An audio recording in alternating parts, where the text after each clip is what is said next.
典北部保留着欧洲最后一片原始森林，覆盖面积至少有500平方公里。湖泊、沼泽及流江川在这里密集，演绎着北极圈特有的景色。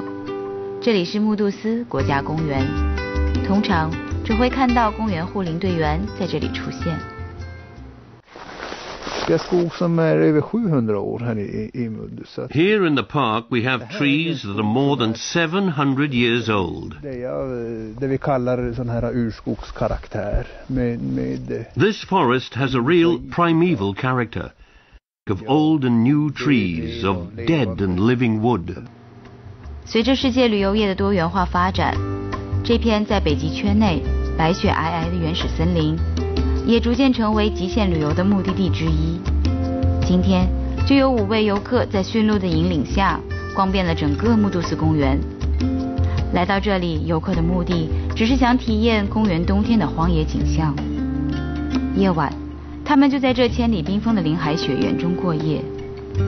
终于赶在天黑前，他们在堆好的雪丘里挖出了大空洞。这间临时建成的雪屋看起来足够的宽敞，只要铺上睡袋和兽皮就可以过夜了。You come closer to nature. It's a unique experience in the snow. You won't have an experience like this in a hotel. It's incomparable.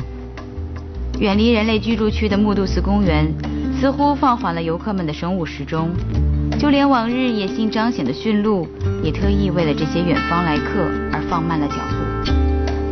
这里的宁静与纯洁让所有的到访者肃然起敬。在这里，没有经过护林队员的同意，森林里的任何东西都不得带出公园。这些是维持数千年的循环而必须要保持的。The timber industry doesn't get any wood from this park. This tree is protected. Loggers can't use it. It stays here. If we cut it down, it will stay lying here to become part of the natural processes. 詹恩还说，要是谁敢在这里干坏事的话，将会受到严厉的法律制裁。需要接着为您播出《古井贡酒特约之锵锵三人行》。